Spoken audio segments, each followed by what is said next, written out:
no se pretenda hacer como de la producción de la marihuana como un comercio lícito, ¿no?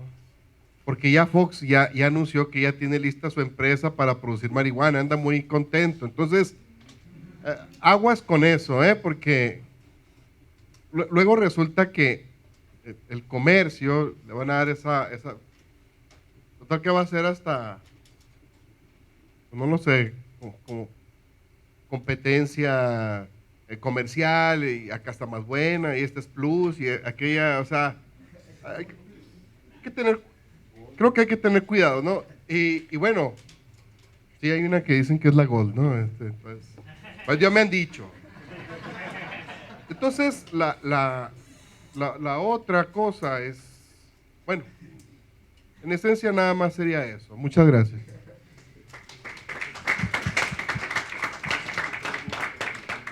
Bueno, yo me gustaría concluir diciéndoles la importancia que hay que tomar el ejercicio de cada derecho fundamental, tiene que hacerse con respeto y salvaguarda de los demás derechos fundamentales. Y en este sentido estoy a favor del uso recreativo de la marihuana, siempre y cuando sea a través de un marco normativo que sea estricto y que sea a partir de una política de salud pública. En este sentido, bajo los parámetros de la protección de los derechos humanos, tanto de los consumidores como de los no consumidores. ¿Sí? Gracias.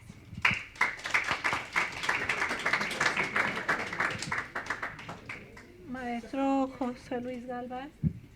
Bueno, a mí me recordó ahorita el doctor cuando estaban los comerciales, ¿verdad? De Vive Sin Droga y todo eso. Y veo los comerciales hoy en la televisión y nos dicen, toma, chupa, infla, ponte en estado bruto, no hay ningún problema, nada más que todo con medida, ¿verdad? Y me pregunto si así estarán los comerciales también, como decía ahorita de la marihuana también, ¿no? Los diferentes colores y sabores, lugares de procedencia.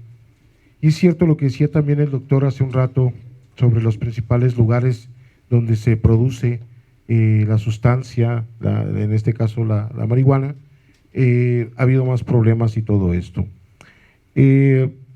Por los problemas que yo he visto ante los jóvenes de las diferentes instituciones, por el ámbito social que se ha visto por el problema, yo no estoy a favor de que sea legalizada para uso lúdico.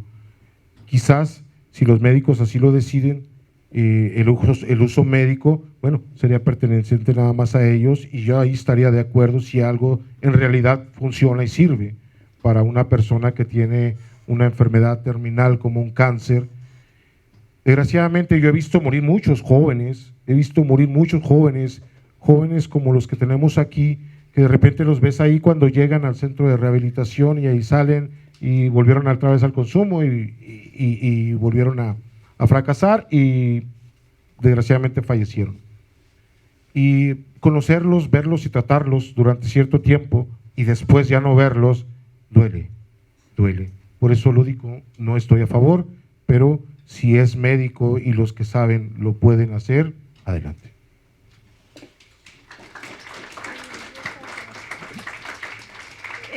Bien, ahora pasamos a la sesión de preguntas por parte del público.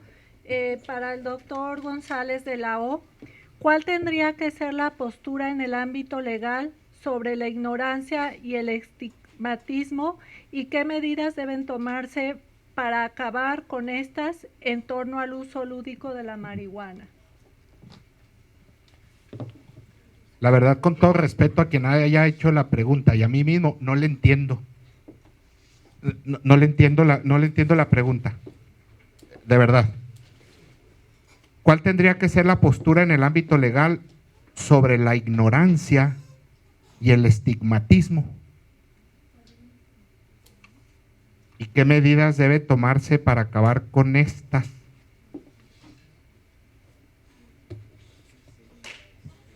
¿No quiere quien formuló la pregunta tratarla de replantear?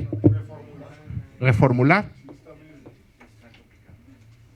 Es decir, ¿cuál tendría que ser la postura en el ámbito legal Sobre la ignorancia, pues la educación es gratuita y obligatoria. Y el estigmatismo, supongo que es respecto a al estigmatismo social respecto a los consumidores o algo, ¿no? No. Perdón. El estigmatismo social, pero es que no dice los...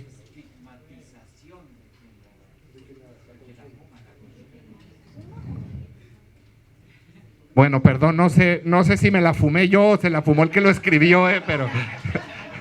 Bueno, perdono. Ok, para la maestra Olivia, ¿qué tan urgente es el avance en la construcción de un Estado no dogmático, no paternalista, sino respetuoso de los derechos humanos en México?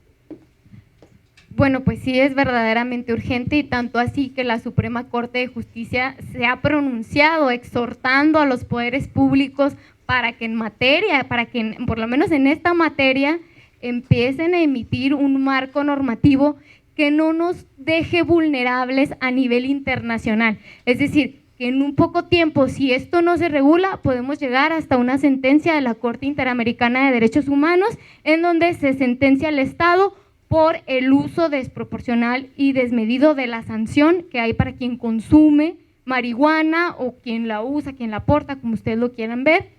Y pues sí, ¿no? Si no se regula esto, podemos llegar incluso hasta una sanción internacional. Entonces sí es verdaderamente urgente.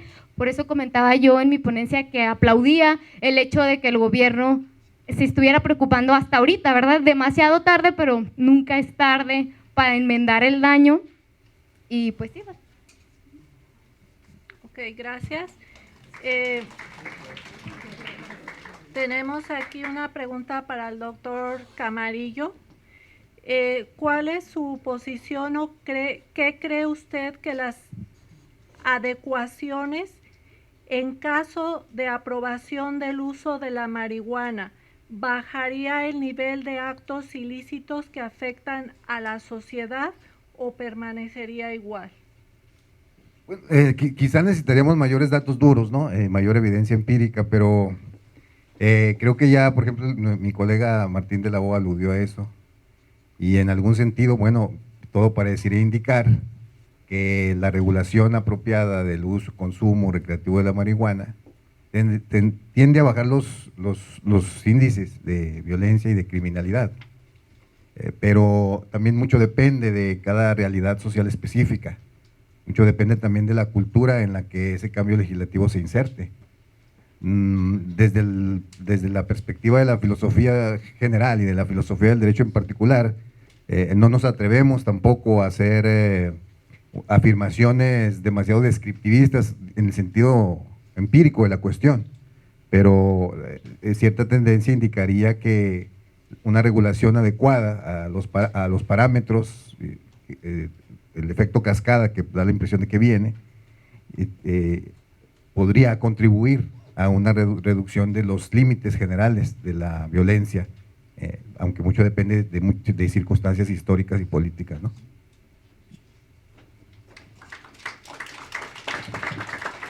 Gracias. Con esa respuesta queda también contestada la pregunta que le hacían al doctor Camarillo de cuál sería el panorama en los próximos años. Ahora, el panorama en los últimos años, bueno, la tendencia es de apertura, ¿no? Cada vez más, aunque todavía hay mucha reticencia en los sistemas jurídicos y políticos, hay una tendencia pues bastante diáfana, bastante clara en ese sentido, ¿no? En la apertura al uso recreativo, al uso lúdico de la marihuana y probablemente a otras sustancias. La experiencia internacional, yo no soy internacionalista, pero la experiencia pues parece indicarlo de esa forma. A mí me da la impresión de que también los sistemas, los países que se van cerrando, poco a poco van a ir quedando como países parroquiales en ese sentido, ¿no? Es decir, países residuales, porque se van oponiendo a un cambio que parece pues inminente. Y ahora no nos asustemos, México se caracteriza por adoptar siempre posturas parroquiales. eso no debemos asustarnos tampoco. Ok, al maestro José Luis Galván, si cree usted que los daños se deben más bien a la combinación de diferentes sustancias. Perdón, una emoción. Utilicé el término, cuando digo cultura parroquial o perspectiva parroquial, no aludo a la iglesia o cosas similares, no, le llamamos perspectiva parroquial a una perspectiva de mi esquina, de mi colonia, pueblerina, folclórica, acotada, restringida, minusválida. Entonces, sí, exacto. A eso nos referimos con perspectiva parroquial.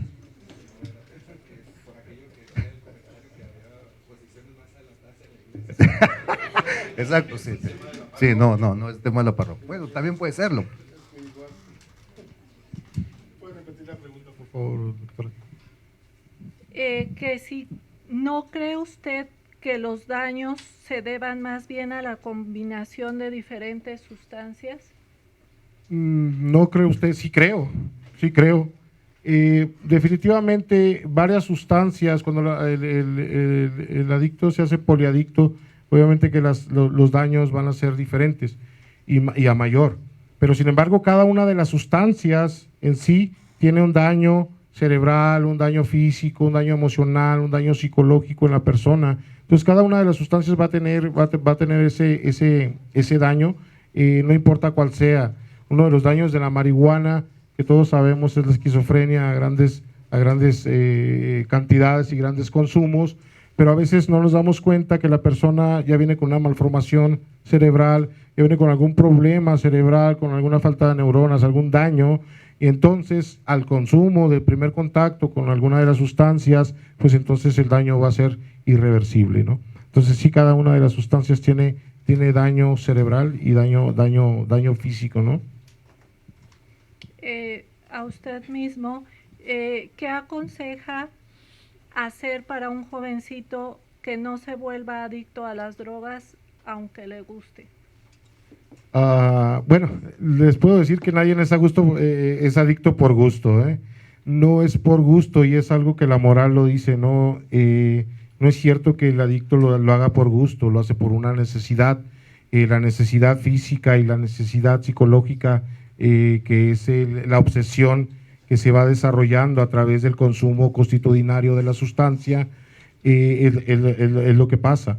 Los jóvenes tenemos que trabajar con la familia desde un principio, ¿no? Y yo creo que lo decía algo por ahí el Papa, nos decía algo muy importante, que la reinserción social inicia afuera, y yo me atrevo a decir que inicia en la casa, porque desde ahí es donde debemos de buscar el margen, ¿no?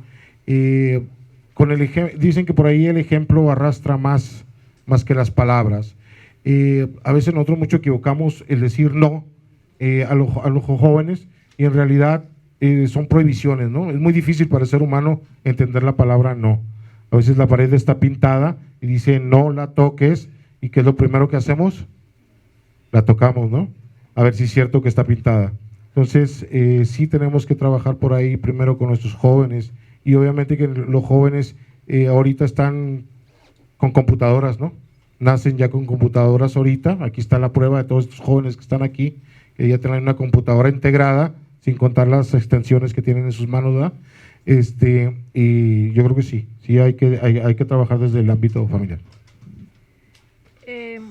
Maestro Galván, ¿cree entonces que se deben de prohibir otras drogas prescritas como el clorazepam, o condenar el uso del alcohol o el tabaco? No es que sea condenable o satanizable. El clonazepam es un medicamento que se utiliza nada más por algunos de los problemas que tenemos neurológicos o de nuestros nervios, que se utiliza únicamente, bueno, nuestros médicos lo sabrán mejor que yo. Sin embargo, son para el sistema motor, ¿no? En derecho. Bueno, de todos modos, ustedes deben de saber algo más que yo, ¿no? Aunque también recetan, ya sé. Bueno. Entonces, sí que darnos cuenta que cuando nosotros utilizamos el medicamento como droga, pues precisamente por el consumo constitucionario nos lleva también a la adicción. hay gente que son adictos al clonazepam, a las anfetaminas, a las betamesafinas. Entonces, cada uno de nosotros vamos a tener alguna adicción si continuamos. Es increíble que un ser humano necesite, y qué curioso, ¿no? Que necesitemos una clonazepam para dormir, o necesitemos un diazepam para dormir, ¿no?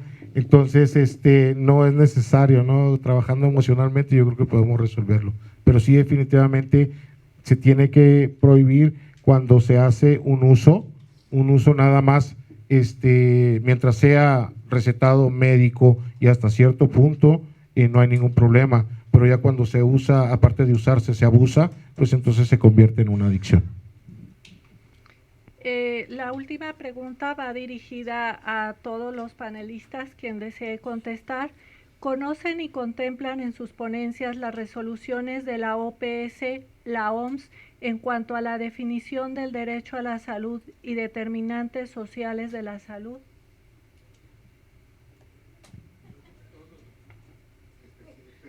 Bueno, el bienestar físico y psicológico de una persona. O sea, más que nada, ahorita también comentaba el doctor, ¿verdad? También. Es que yo creo que en términos generales todos lo tocamos, tenemos el conocimiento, pero cada quien lo matizó a su propia personalidad y a su propia línea de investigación. Yo le decía a la maestra, porque creo que fuiste como que la más clara en el derecho a la salud, porque lo tocaste concretamente como una colisión.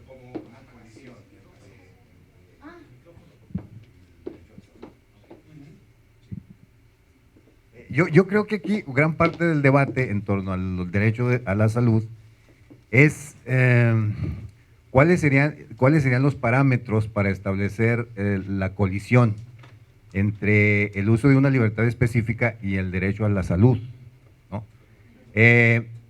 Yo parto de una premisa fundamental. El constitucionalismo contemporáneo y la filosofía política de cierta vertiente hoy en día no puede establecer una jerarquía estática de principios, sino que hoy en día hablamos de una jerarquía móvil de principios. En ese sentido, yo no estaría de acuerdo en utilizar la expresión de que todos los derechos humanos tienen el mismo valor, porque hoy más que nunca, si atendemos a la tendencia que sigue, la labor adjudicativa de las Cortes, lo que vemos es una jerarquía móvil de principios, en donde el derecho a la salud, cuando lo colisionamos con otro derecho, depende de muchas circunstancias específicas qué grado de solución voy a darle. Y esa solución no puede ser a priorística, sino que tiene que ser por el camino de la adjudicación. Por adjudicación entendemos en la literatura jurídica contemporánea la aplicación del derecho al caso concreto. Entonces, la adjudicación la hacen los jueces. Entonces, hoy, en las Supremas Cortes o en los tribunales constitucionales, está bien marcada la tendencia hacia una jerarquía móvil de principios, en donde el principio o el derecho a la salud es uno más de los principios que entran en juego, pero no es absoluto, tiene límites y siempre es factible entrar a un juego de ponderación o proporcionalidad o balanceo de razones para ver cuál de los principios o derechos triunfa sobre el otro. A lo que voy a hacer lo siguiente: de nada me sirve atrincherar un derecho a la salud y darle prioridad sobre otros de manera priorística. Eso ya está fuera de la discusión, yo diría, contemporánea prácticamente. A mí me gustaría agregar que la Corte Interamericana de Derechos Humanos se ha pronunciado en razón de que sí, efectivamente, todos los derechos tienen el mismo valor, excepto cuando hay que aplicarlos al caso concreto, ahí es cuando ya se ponderan, pero incluso sí se ha pronunciado la Corte Interamericana en alusión a que todos tienen el mismo valor. O sea, pero sí concuerdo con el doctor en hablar de que cuando estamos en un caso concreto, sí es aplicable la ponderación, la proporcionalidad, en este caso, del derecho que entraría en una jerarquía móvil, ¿no? Como lo manejas tú. Pero inclusive en la teoría jurídica contemporánea hay autores que han trabajado también la posibilidad de aludir a la jerarquía móvil de principios a priori, o sea, desde la misma legislación, no desde la adjudicación. O sea, eso es parte, yo creo que del debate contemporáneo, ¿no? Los últimos teóricos de la argumentación me da la impresión de que tienden a generar la idea de que siempre hay una jerarquía móvil de principios, no solo en el caso de la adjudicación, es decir, del caso concreto, sino aún pensando en términos de la actividad legislativa. Es una actividad a priorística al acto adjudicativo. No sé si me explique con esta cuestión, pero recomiendo a algunos teóricos de la argumentación de la segunda generación, de la primera generación, pues ahí está Perelman, está el profesor Tolmin, lo que yo llamo la primera generación de teóricos de la argumentación, y luego ya los de la segunda, que son los que están poniendo un poquito el debate, ¿no? Fijando el debate como uno de los más grandes juristas contemporáneos, que es el profesor Robert Alexy, y otro es el profesor McCormick. Los menciono porque todos ellos contribuyen a la argumentación sobre estos temas tan interesantes que algunas de las ponencias han tocado, ¿no? Pero estoy de acuerdo con la maestra Olivia, por supuesto. Bueno, con esto damos por concluido los trabajos de la mesa 5.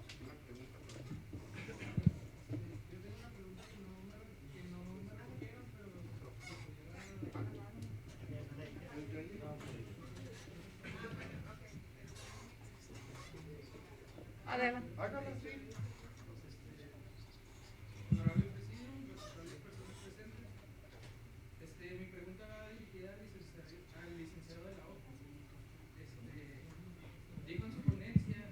marihuana está ligada al incremento del narcotráfico en varias regiones del país. Lo que quisiera saber es si estas personas fueron... Mi pregunta va hacia el licenciado de la O. Dijo en su ponencia que la marihuana está ligada al incremento del narcotráfico en varias regiones del país. Lo que quisiera saber es si estas personas fueron orilladas a ser narcotraficantes o comerciantes de marihuana por el uso de la misma, o si la causa realmente es el desempleo y la ignorancia en aspecto de educación en que está sumergido nuestro país. Dos cosas concretas. Divido tu pregunta en dos. Yo no dije en ningún momento que en esas regiones el tema de la marihuana aumentara el tema del narcotráfico. Dije que aumentaba el índice delictivo personal. Entonces, primera referencia. Lo vuelvo a reiterar.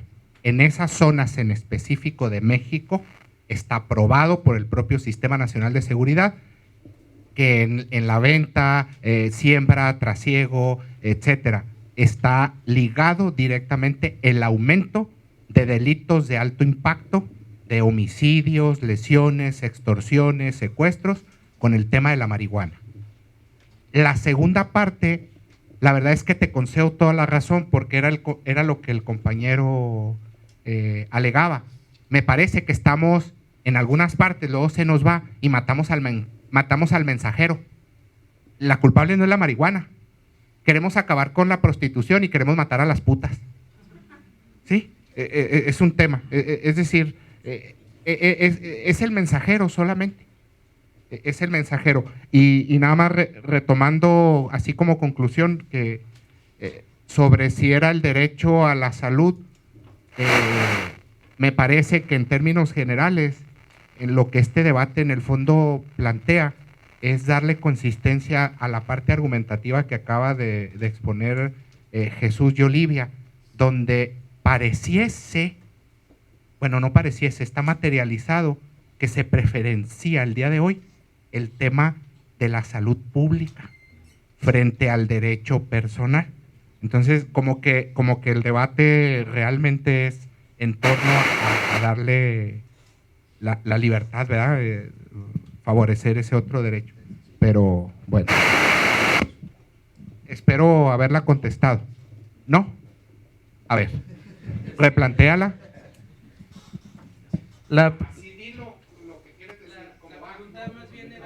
La pregunta más bien es si estas personas fueron orilladas a ser narcotraficantes o comerciantes de estupefacientes por el uso de la marihuana o por otras circunstancias como la educación o la crisis económica o cualquier otra. Mira, está reportado, no se hacen cultivadores ni trabajadores de ranchos marihuaneros por consumirlo.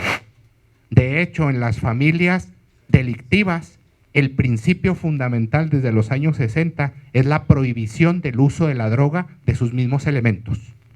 La familia Gambino en especial mataba desde un soldado hasta un priotore por el uso de cualquier sustancia. No podían consumir dentro de la organización, dentro de un pretoriano, ¿sí? Se dedican al tema. La verdad es que no hay estudio al respecto, pero yo insistiría ahí que es caso en particular. Al final, sí tiene que ver con un tema de desarrollo económico y social. Es decir, el gran tema que me recuerdo, a lo mejor es ustedes eran muy nonatos, todavía ni estaban en los planes, ni en el accidente, ni en la borrachera, ni en el carruto de marihuana que se iban a tomar sus papás. Pero aquí hay un tema escandaloso, ustedes lo podrán checar en la bibliografía, el tema del rancho Búfalo, ¿verdad? Donde llegaban a los pueblos de la parte de Meoqui, Jiménez, Delicias, toda esa zona, y había era una etapa en los 84, 85 por ahí, era una etapa donde había una grave crisis económica y no había trabajo en el campo. Y entonces llegaron estas personas y ustedes lo podrán recuperar en películas, videos, prensa y demás. El lema era, vamos a piscar manzana. Y se los llevaban a piscar manzana y llenaban camiones y camiones, iban voluntariamente. El tema es que llegando ahí ya no te podías salir voluntariamente. Ese es otro tema, ese es un tema de organización, de estrategia y táctica de los grupos de la delincuencia organizada. Pero iban por hambre, no iban por ignorancia, ¿eh? Y ese es un estigma muy grave también que tenemos en México. El pobre no es delincuente, ¿eh? Y nosotros estigmatizamos en este país, jodidamente, que el pobre es delincuente. Así como que el que fuma es delincuente. Al final es como que el mismo proceso. Entonces, contestando tu pregunta, ¿van por qué van? ¿Van porque fuman para ver si se roban por ahí uno? No van a ver si sí hay casos, pero son los mínimos de autoconsumo, ¿sí me explico? Los mismos militares, las fuerzas de seguridad del Estado, cuando hacen las limpias en los campos y hacen los escarpados y demás, pues claro que se guardan poquito, ¿verdad? Para el autoconsumo. Y fíjense, todo mundo aprendemos. Y ahorita que digo del autoconsumo, y no lo condeno, solo lo reflexiono. Un dato que a mí en lo particular, y seguramente al doctor Camarillo, y seguramente a Abraham, porque lo vi, nos trastornó, me encantó. ¿Cómo se llama? Erika. Nos ha aportado, yo les aseguro que luego vamos a encontrarnos con este tema, el uso productivo del tema, ¿eh? No lo habíamos pensado. ¿Es en serio? Imagínate, por ejemplo, ellos, tú lo puedes ver, está más documentado, a lo mejor porque es situación diferente, y con eso termino ya porque hay que irnos a comer. En los campos de coca, en el tema de Bolivia, en la zona andina de Chile, en el propio Perú, con los aymaras y demás, claro que hay un autoconsumo, pero porque tienen que caminar 125 kilómetros, tienen 3, 4 días sin comer. ¿Sí me explico? Entonces, pero en el caso mexicano no es, me voy a meter a cultivar mota porque yo la autoconsumo y ahí le voy quitando una. No, el tema es tema económico y no es de ignorancia, es de hambre. Y eso es un delito fundamental, el hambre.